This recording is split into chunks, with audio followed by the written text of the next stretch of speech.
नमस्कार साथियों, गंगा स्टडी के यूट्यूब चैनल में आप सभी का स्वागत है।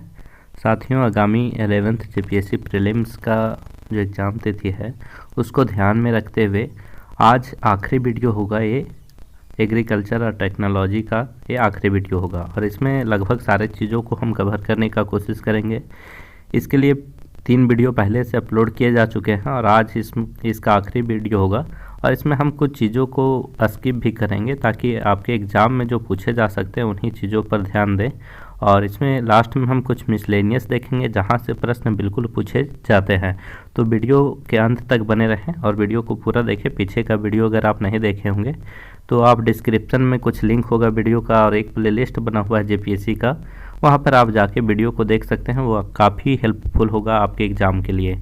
तो चलिए वीडियो की शुरुआत करते हैं। अगर वीडियो में को आप लाइक नहीं किए होंगे तो लाइक कर ले और नए हो चैनल में तो चैनल को सब्सक्राइब कर ले। तो चलिए शुरू करते हैं। सब्जी उत्पादन, शाकोत्पादन और सब्जी विज्ञान को ओलेरीकल्चर कहा जाता है। महत्वपूर्ण यहीं से प्रश्न बनना शुरू हो जाता है। ओलेरीकल्चर क्या है? तो शाकोत उत्पादन और सब्जी विज्ञान को ही ओलेरीकल्चर कहा जाता है। व्यक्ति को संतुलित आहार के लिए प्रतिदिन 300 ग्राम सब्जियों का प्रयोग करना चाहिए। अगर व्यक्ति को संतुलित आहार के तौर पर अगर अलग अलग चीज़ों को खाना पड़ता है उसके लिए 300 ग्राम सब्जी प्रतिदिन लेना चाहिए। और वो 300 ग्राम में क्या क्या होना चाहिए? तो 115 ग्राम पत्तियों वाला सब्जी होना चाहिए, 115 ग्राम अन्य सब्जी होना चाहिए और जो 70 ग्राम है जड़ वाली सब्जियां होनी चाहिए। सब्जी उत्पादन में चीन का पहला स्थान आता है और उसके बाद भारत का ही उसके बाद स्थान आता है।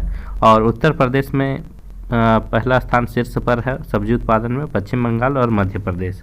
अदरक भिंडी के उत्पादन में भारत का प्रथम स्थान है, ये भी आप ध्यान रखेंगे। अदरक और भिंडी के उत्पादन में भारत का पहला स्थान है।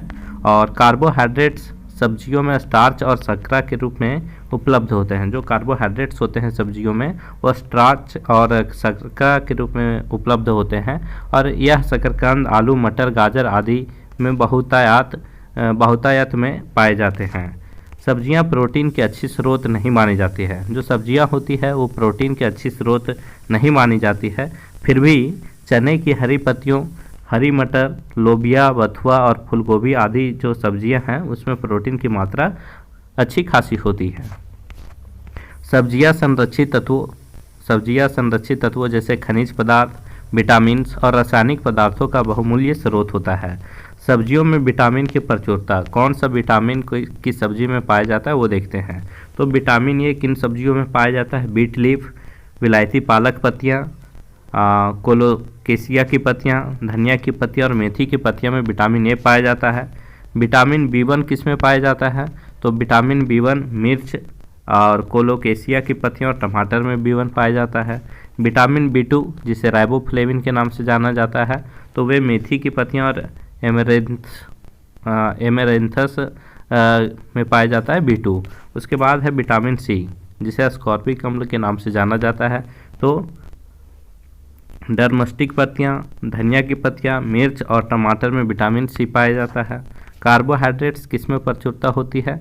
तो टेपियोका, शकरकंद, आलू और करी की पत्तियों में कार्बोहाइड्रेट्स की अधिकता होती है। प्रोटीन की प्रचुरता पहले भी मैं बताया कि चने की हरी पत्तियां, मटर, लोबिया और भारतीय सेब में प्रोटीन की मात्रा अच्छी खासी होती है। कैल्शियम किस में पाया जाता है? तो करी पत्ती, एमरेंथस और मेथी की पत्ती और मूली की पत्तियों में एमरेंथस पाई जाती है। लोह की प्रचुरता, लोहे का मात्रा किस में अधिक होता है? तो मुलायम एमरेंथस और धनिया की पत्तियां में ये लोहे की मात्रा अच्छी खासी होती है। नेक्स्ट देखें, एसिड प्रेजेंट इन वेजिटेबल्स। कौन सा एसिड किस सब्जी में प्रेजेंट होता है? तो वो देखते हैं। तो सिट्रिक अम्ल किस में होता है? टमाटर में, लीफ वेजिटेबल में, लेग्यूम्स में, पोटैटो में, इसमें सिट्रिक अम्ल होता है।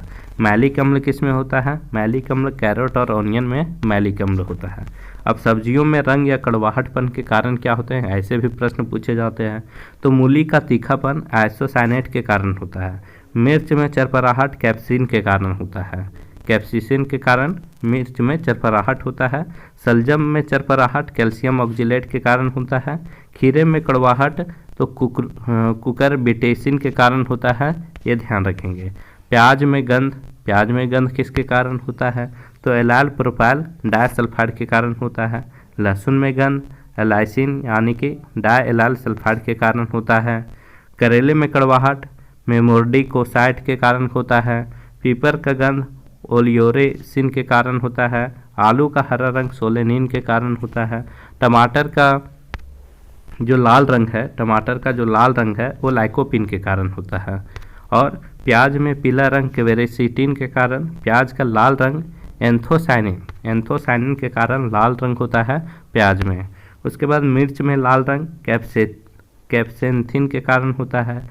हल्दी में पीला रंग कई बार एग्जाम में पूछे जा चुके हैं, तो हल्दी का जो पीला रंग है कुरकुमिन के कारण होता है। गाजर में लाल रंग पूछे तो एंथोसाइनिन के कारण, और गाजर का नारंगी रंग पूछे तो कैरोटीन के कारण। ठीक है। और अरबी में कनकनाहट कैल्शियम ऑक्जिलेट के कारण होता है। तिलहनों के तेल का पीला रंग क्यों होता है? तो वो कैरोटीनाइज्ड होता है, और इसमें एलाइल आइसोथायोसाइनाइड के कारण तिलहनों का रंग जो होता है पीला रंग होता है। सूरजमुखी के तेल में कसैलापन ऑक्सीडेशन के कारण होता है। और खेसारी से लकवा या गठिया क्यों होता है? क्योंकि इसमें लेंथ्रोजन की मात्रा अधिक होती है, न्यूटोक्सिन की मात्रा अधिक होती है, जिसके वजह से खेसारी का जो है उस पर एक बार प्रतिबंध भी 1961 के आसपास इस पर प्रतिबंध भी लगा दिया गया था इस फसल पर। चने की पत्ती में खटास ऑक्जेलिक अम्ल के कारण होता है, ये भी ध्यान रखेंगे। अब सब्जियों का वर्गीकरण, कई बार ऐसे प्रश्न पूछे जाते हैं, कौन जड़ है, कौन तना है, कौन शल्ककंद है। तो ठीक है, तो जड़ के अंतर्गत गाजर, मूली, चुकंदर और सलजम आते हैं, ये सभी जड़ हैं। गाजर, मूली, चुकंदर, सलजम ये सभी जड़ें हैं।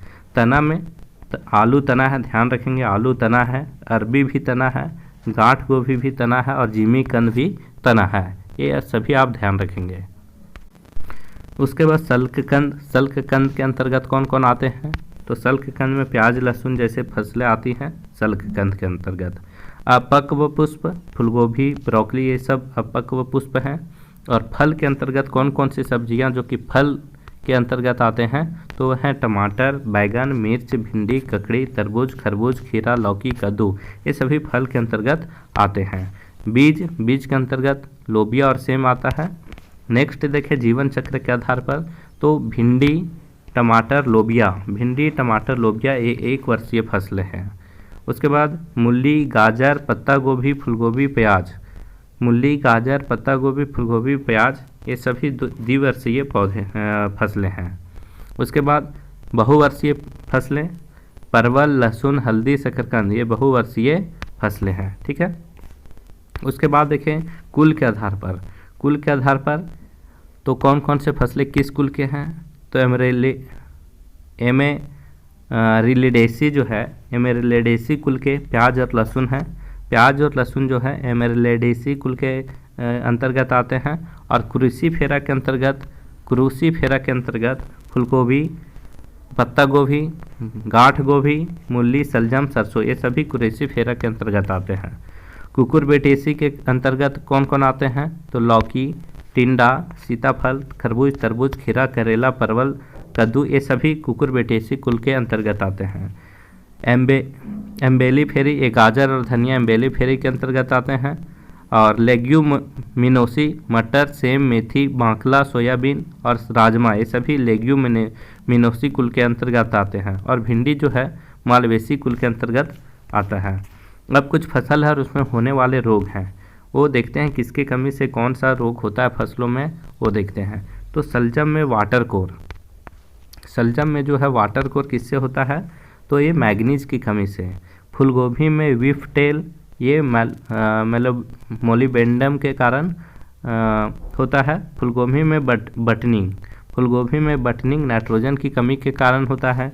और फूलगोभी में ब्राउनिंग जो है आसान है, ये बोरोन के कारण होता है।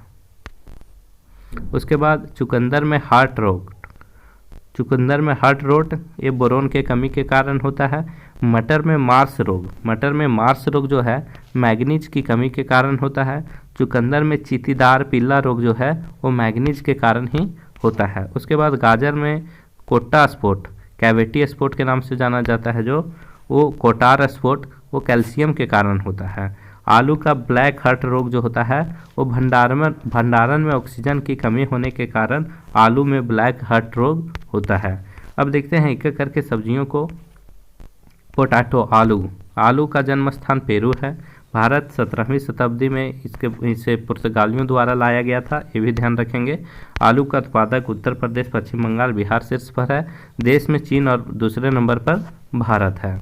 नेक्स्ट देखें तो आलू में कार्बोहाइड्रेट्स 22.6% होता है और इसमें सोलेनिन, चाकोनिन तथा ग्लाइको अल्कलाइड जैसे हानिकारक पदार्थ पारिस्थितिकी जन्य स्थितियों के कारण उत्पन्न हो जाते हैं। ठीक है, आलू की प्रमुख किस्में काफ़ी महत्वपूर्ण है। आलू की प्रमुख किस्में जो है अप टू डेट है कुफरी अलंकार, कुफरी बहार, कुफरी चंद्रवंशी, कुफरी बादशाह। तो एक कुफरी जरूर ध्यान रखेंगे। कुफरी जो है आलू की प्रमुख किस्में हैं। नीलगिरी पहाड़ में कुफरी नीलिमा और कुफरी फ्राइसोना उगाई जाती है। अब ये काफ़ी महत्वपूर्ण है कि केंद्रीय आलू अनुसंधान केंद्र कहाँ है, तो शिमला में है। केंद्रीय आलू अनुसंधान केंद्र शिमला हिमाचल प्रदेश में है। और प्रति हेक्टेयर कितना आलू लगाया जाता है, तो 20 से 25 क्विंटल प्रति हेक्टेयर आलू लगाया जाता है। बीजोपचार एल्गाल रसायन से करते हैं। जो बीज का जो उपचार है वो एल्गाल रसायन से किया जाता है। आलू के भंडारण के लिए उच्च तापक्रम 4 डिग्री से 6 डिग्री होना चाहिए सेल्सियस और अपेक्षित जो आर्द्रता है वो 85 से 90% होना चाहिए। झुलसा रोग, झुलसा काफ़ी महत्वपूर्ण है। ये झुलसा जो रोग है जिसे लेट ब्लाइट कहा जाता है, वो आलू की फसलों में एक प्रमुख रोग है। तो झुलसा रोग किस में होता है, आलू की फसल में होता है। अगेती अंगमारी जिसे अल्टरनेरिया सोलेनाई कहा जाता है तथा पछेती अंगमारी जिसे फाइटोपथेरा इन्फेस्टेंस कहा जाता है। आलू की जो रोग है, प्रमुख आलू में होने वाला रोग है, ये कवक से होता है। किससे होता है, कवक से होने वाला आलू का रोग है। उसके बाद टमाटर एक प्रोटेक्टिव फूड है। डिब्बा बंद की जाने वाली सब्जियों में इसका प्रथम स्थान है, क्योंकि इसको देखते हैं कई तरह का केचप, सॉस इत्यादि सामग्रियों को बनाने में इसका टमाटर का यूज होता है, इसलिए इसको प्रोटेक्टिव फूड या डिब्बा बंद की जाने वाली सब्जियों में इसका स्थान पहला आता है। कैल्शियम, पोटेशियम, सोडियम, फास्फोरस तथा विटामिन सी इसमें पर्याप्त मात्रा में पाया जाता है। जन्म इसका है मैक्सिको और भारत में प्रवेश इसका भी पुर्तगालियों के द्वारा हुआ था। प्रथम शीर्ष उत्पादक देश चीन है, उसके बाद भारत। राज्य में आंध्र प्रदेश, मध्य प्रदेश और कर्नाटक। ठीक है, महाराष्ट्र में नासिक तथा पुणे और कर्नाटक में बेंगलुरु में निर्यातक गुणवत्ता युक्त टमाटर का उत्पादन होता है। पूसा शीतल जो है वो कम तापमान में उगाए जाने वाला है, कम तापमान में उगता है ये टमाटर। पूसा H1 अधिक तापमान में। हिसार अरुण अत्यंत अगेती है। आरका मेघालय कम वर्षा वाले क्षेत्रों में होता है। अन्य किस्में पंजाब छुआरा, पूसा रूबी, अंगूर लता, हरका सौरभ, ये सभी टमाटर की कुछ प्रमुख किस्में हैं। और टमाटर के फल में आप देखते होंगे कई बार फल फट जाते हैं, बीच में दरार आ जाता है टमाटर में। वो किससे होता है, तो बोरोन की कमी के कारण होता है। लीफ कर्ल नामक वायरस जनित रोग टमाटर में होता है। लीफ कर्ल जो पत्तियां घूम जाती हैं वो होता है टमाटर में, और वो होता है वायरस के कारण टमाटर में होने वाला एक रोग है। उसके बाद सब्जी से संबंधित अन्य प्रमुख तथ्य देखेंगे। बैगन विटामिन बी का अच्छा स्रोत है। बैगन में विटामिन बी पाया जाता है। सफ़ेद बैगन मधुमेह के रोगियों के लिए लाभदायक होता है। भारत में बीटी बैगन के प्रवेशन पर लोगों के विरोध का कारण उपभोग करने पर स्वास्थ्य पर, जैव विविधता पर पड़ने वाला हानिकारक प्रभाव है। तो बीटी बैगन का विरोध का एक कारण है कि इसका उपभोग करने पर स्वास्थ्य और जैव विविधता पर हानिकारक प्रभाव पड़ता है। पूसा संबंध, पूसा मुक्ता ये पत्ता गोभी का किस्म है। पूसा केतकी, पूसा दीपावली, व्हाइट सनोवाल, पूसा हिम ज्योति ये फूलगोभी का किस्म है। खीरा पीलिया रोग के लिए वेरी वेरी इंपॉर्टेंट, खीरा पीलिया जो रोगी होते हैं उनके लिए अच्छा माना जाता है। पूसा संयोग खीरा का एक प्रमुख किस्म है। पूसा मेघदूत, पूसा नवीन, सम्राट ये सभी लौकी की प्रजाति है। नासिक सफ़ेद, पटना लाल, पूसा लाल, अर्का निकेतन, अर्का प्रगति ये सभी प्याज की किस्में हैं। उसके बाद अत्यधिक खनिज तत्व, अत्यधिक खनिज तत्व किस में पाया जाता है? चौलाई में, उसके बाद बेधुआ में, उसके बाद धनिया में। ये खनिज प्रचुरता कुछ फसलें हैं। Bitter gourd useful patient with weak nervous system and cancer, जो कैंसर से ग्रसित हैं और जिनका नर्वस सिस्टम वीक है उनके लिए बीटर गार्ड काफ़ी अच्छा माना जाता है। रेडिस वैसे लोगों के लिए ज़्यादा अच्छा माना जाता है जो कि यूरिनरी ट्रैवल से गुजर रहे हैं, मतलब जिनको यूरिन में दिक्कत है उनके लिए रेडिस काफ़ी अच्छा माना जाता है। ऑनियन एंड गार्लिक, ओनियन प्याज और लहसुन protection against cancer and heart disease, जिनको हार्ट की बीमारी है और कैंसर है उनके लिए ओनियन, प्याज और लहसुन अच्छा माना जाता है। प्याज एवं लहसुन राष्ट्रीय अनुसंधान केंद्र कहाँ है? तो प्याज और लहसुन राष्ट्रीय अनुसंधान केंद्र पुणे में है। तो प्याज और लहसुन दोनों के लिए राष्ट्रीय अनुसंधान केंद्र पुणे में है। कद्दू वर्गीय सब्जियों में लिंग भेद परिवर्तित करने के लिए इथ्रेल पादप वृद्धि नियामक का प्रयोग किया जाता है। तो ये भी आप ध्यान रखेंगे। अब देखेंगे मसालोत्पादन। तो एकक जो महत्वपूर्ण है उन्हीं तथ्यों को मैं बताने जा रहा हूँ। तो भारत मसालों का घर कहा जाता है, भारत को मसालों का घर कहा जाता है और मसालों का बागान केरल राज्य को कहा जाता है। मसालों का बागान केरल राज्य। भारत मसालों का सबसे बड़ा उत्पादक और उपभोक्ता और निर्यातक देश तीनों है। सबसे बड़ा उत्पादक भी है, उपभोक्ता भी है और निर्यातक भी है। केरल में भारत का 94% काली मिर्च, केरल में भारत में 94% काली मिर्च और 60% इलायची का पैदा केरल में ही किया जाता है। मेथी और सौंफ के उत्पादन में राजस्थान का देश में पहला स्थान है, मेथी और सौंफ में। उसके बाद देखते हैं मसालों का राजा किसे कहा जाता है? तो काली मिर्च को मसालों का राजा कहा जाता है। और मसालों की रानी किसे कहा जाता है? तो इलायची को मसालों की रानी कहा जाता है। और काला सोना अगर पूछे तो काली मिर्च को ही काला सोना भी कहा जाता है। हल्दी जिसे टर्मेरिक कहा जाता है, हल्दी turmeric is antioxidant due to phenolic character of curcumin.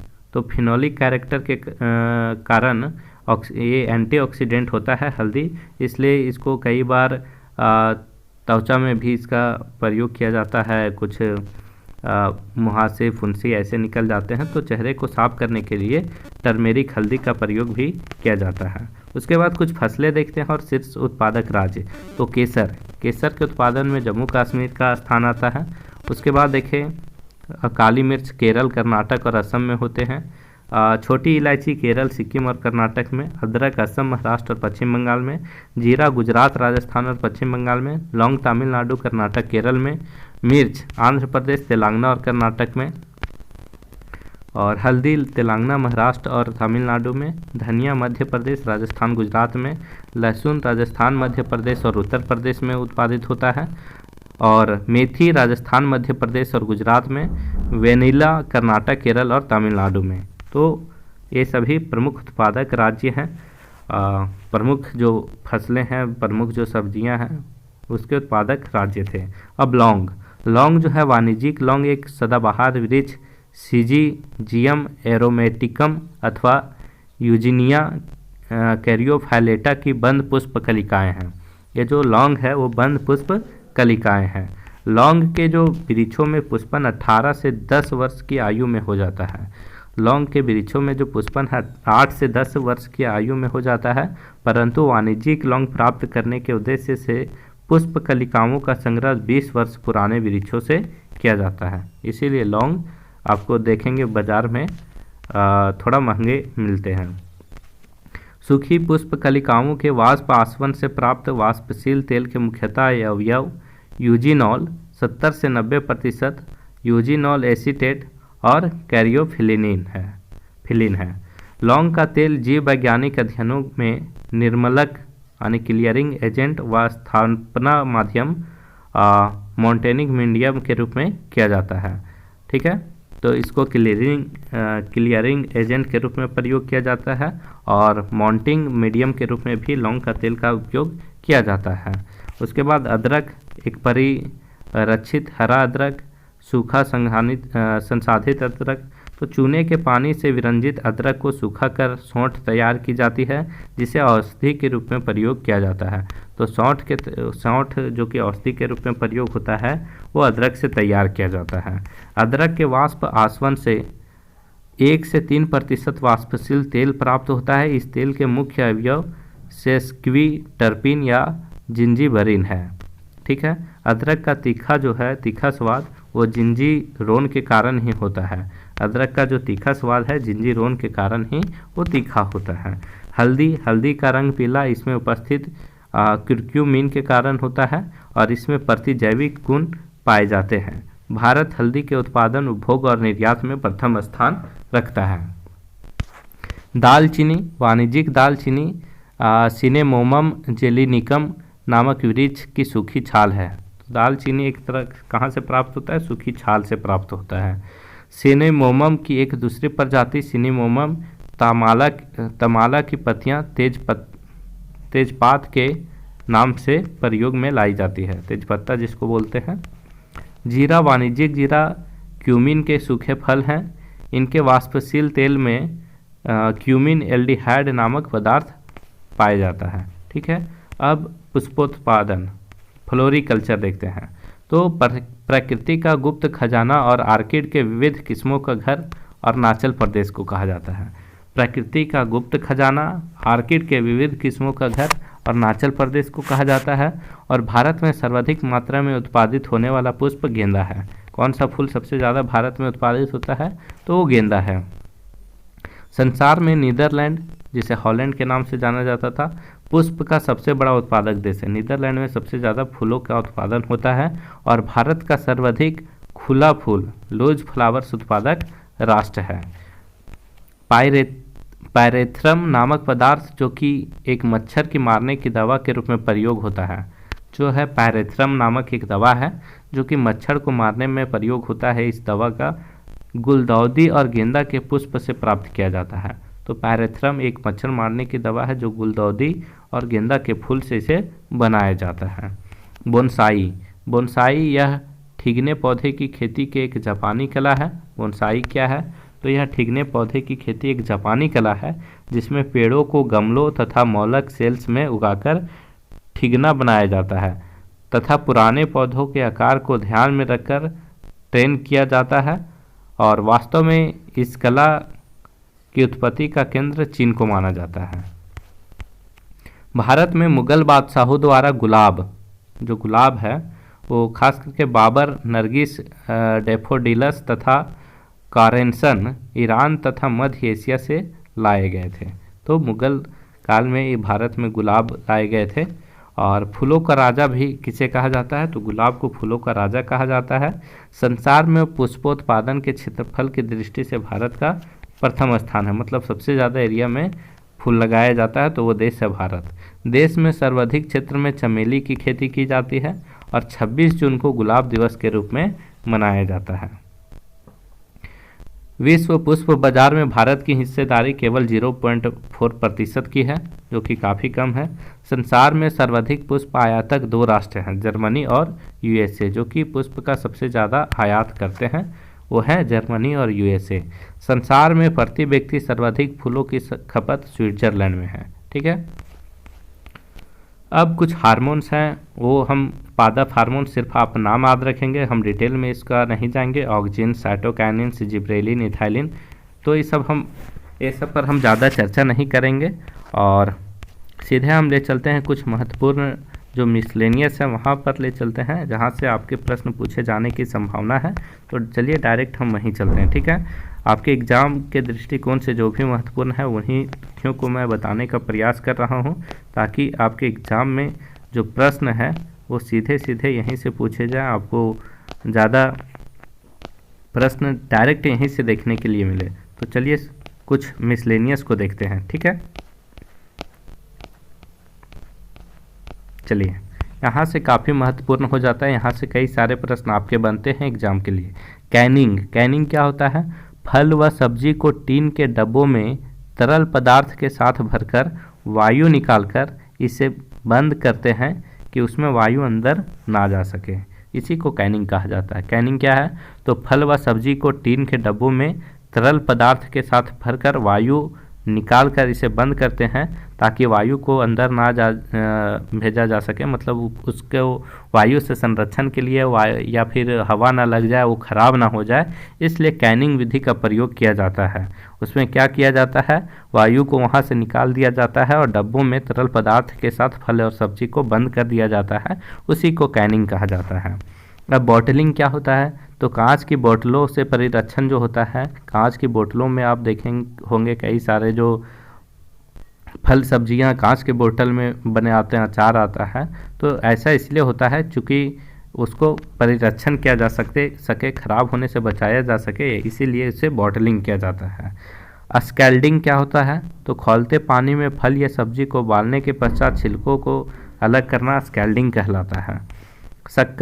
शक्कर में जो शीरा का प्रतिशत ब्रिक्स हाइड्रोमीटर तथा रिफ्रैक्टोमीटर द्वारा ज्ञात किया जाता है। शक्कर में जो शीरा का प्रतिशत है वो ब्रिक्स हाइड्रोमीटर और रिफ्रैक्टोमीटर के द्वारा ज्ञात किया जाता है।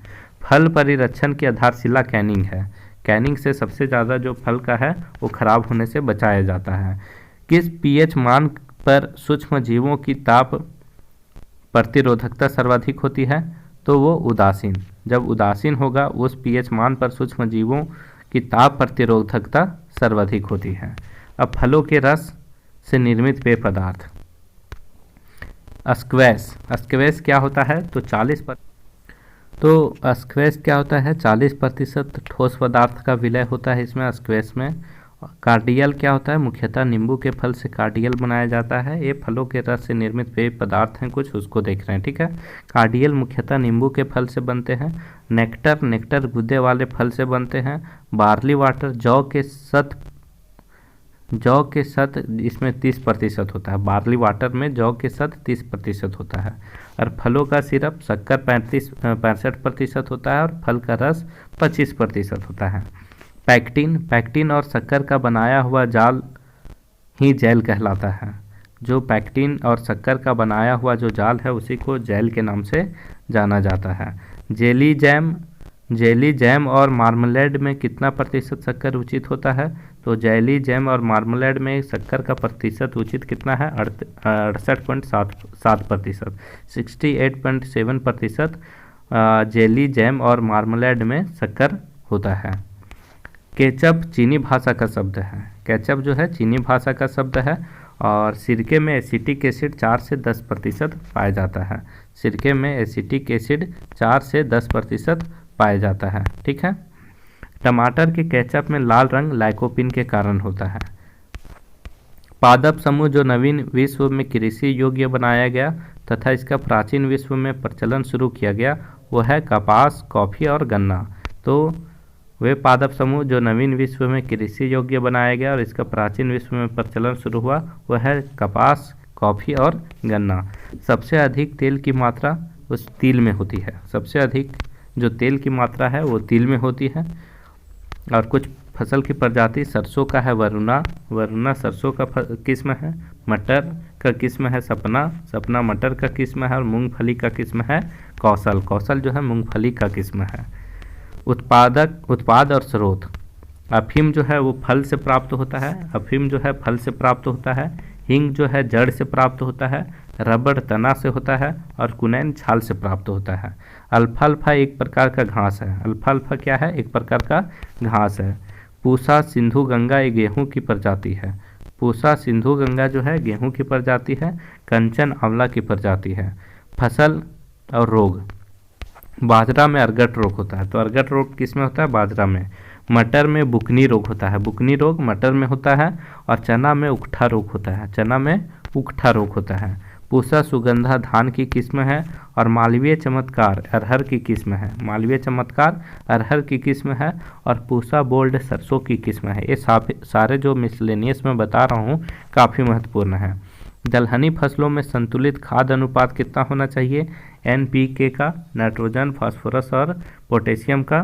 तो नाइट्रोजन, फास्फोरस और पोटेशियम का जो अनुपात है दलहनी फसलों में 1:2 की मात्रा में होना चाहिए। बहार अरहर का एक किस्म है बहार, ठीक है। उसके बाद देखें तो अपर्णा पत्ती विहीन मटर है। अपर्णा जो है पत्ती विहीन मटर है। प्याज से आंसू डाइसल्फाइड अम्ल के कारण निकलता है। नाइट्रोजन स्थिर करने वाला एंजाइम नाइट्रोजीनेज है। तो नाइट्रोजन स्थिरीकरण करने वाला एंजाइम नाइट्रोजीनेज है। और तांबा की कमी से एक्जेंथीमा होता है। तांबा की कमी से एक्जेंथीमा होता है। और केसर मसाला बनाने में पौधे के वर्तिकाग्र का यानी कि स्टिग्मा का उपयोग किया जाता है। केसर मसाला बनाने में पौधे के वर्तिकाग्र या स्टिग्मा का उपयोग होता है। शक्कर के किण्वन से इथाइल अल्कोहल बनता है। शक्कर के किण्वन से इथाइल अल्कोहल बनाया जाता है। और डिप्लाज्मोलाइसिस का उदाहरण अंगूर का चीनी के घोल में सिकुड़ना ये डिप्लाज्मोलाइसिस का एक उदाहरण है। और पाश्चुरीकरण जो होता है वो 61 डिग्री सेल्सियस के तापमान पर पाश्चुरीकरण की क्रिया होता है। केंद्रीय खाद्य प्रौद्योगिकी अनुसंधान संस्थान ये मैसूर में है। केंद्रीय खाद्य प्रौद्योगिकी अनुसंधान संस्थान मैसूर में है। फलों में रंग परिवर्तन एंजाइम के कारण होता है। कैल्शियम क्लोराइड फलों व सब्जियों को दृढ़ रखने में उपयोग किया जाता है। कल्याण सोना ये गेहूं का प्रजाति है। शुगर पेशेंट के लिए अमृत जामुन जो होता है वो शुगर पेशेंट के लिए काफ़ी कारगर होता है। आम की निर्यात हेतु उपयुक्त किस्म अल्फांसो है। अल्फांसो ये शायद 7th JPSC में पूछा भी था कि आम की निर्यात हेतु उपयुक्त किस्म कौन सा है, अल्फांसो है। अर्कावती अंगूर का किस्म है। क्लाइमेट फलों का जोड़ा आम और केला है। क्लाइमेट फलों का जोड़ा आम और केला है। बंची टॉप बीमारी केला में होता है। सिट्रस कैंकर जीवाणु से नींबू में होने वाला रोग है। और लखनऊ 49 अमरूद की किस्म है। और इलाहाबादी सफ़ेदा भी अमरूद की किस्म है। स्पंजी उत्तक क्षय ये आम का रोग है। और बागों का नगर लखनऊ को कहा जाता है। दक्षिण भारत में उच्च कृषि उत्पादकता क्षेत्र तमिलनाडु का तट है। और आम का बेमौसमी किस्म है वो निरंजन है। और बाथरूम का फल आम को कहा जाता है। मार्मलेड नींबू के फलों से तैयार किया जाता है। जो मार्मलेड होता है वो नींबू के जाति के फलों से तैयार किया जाने वाला पदार्थ है। स्टेरिलाइजेशन प्रक्रिया सब्जियों में होता है। स्टेरिलाइजेशन प्रक्रिया सब्जियों में होता है। खाद्य प्रसंस्करण के जनक निकोलस एपट को कहा जाता है। खाद्य प्रसंस्करण के जनक निकोलस एपट को कहा जाता है। महाधान सुपर राइस GS खुश के द्वारा विकसित किया गया था। सुपरस्टार गुलाब की प्रजाति है। सुपरस्टार जो है गुलाब की एक प्रजाति है। पके हुए अंगूर में ग्लूकोज पाया जाता है। पके हुए अंगूर में ग्लूकोज पाया जाता है। हरा सोना के नाम से अफीम जाना जाता है। झूठा सोना के नाम से पैराट्स जाना जाता है। फलों का राजा आम को जाना जाता है। और फलों की रानी के नाम से लीची को जाना जाता है। तो इस तरह से जो भी महत्वपूर्ण मिसलेनियस तथ्य थे और जो भी फल सब्जी और मसालों से संबंधित महत्वपूर्ण तथ्य थे जो आपके एग्ज़ाम में पूछे जा सकते हैं, उन सारी बातों का मैं चर्चा इस वीडियो में किया। और उम्मीद करते हैं कृषि से जो भी प्रश्न पूछे जाएंगे वो जो भी मैं 4 वीडियो में बताया हूँ वहीं से पूछे जाएंगे। आप सारे वीडियो को ज़रूर देख लें। अब आगे के वीडियो में मैं कोशिश करूंगा एक जो लोक प्रशासन और सुशासन का टॉपिक है आपके PT एग्ज़ाम के लिए, और जो झारखंड का जो पेपर 2 है उसमें जो साहित्यकार के प्रश्न पूछे जा रहे हैं आगामी जो विगत के जो एग्ज़ाम हुए वो कहाँ से पूछे जा रहे हैं उन पर मैं बात करूंगा। तो आज के वीडियो के में बस इतना ही। धन्यवाद।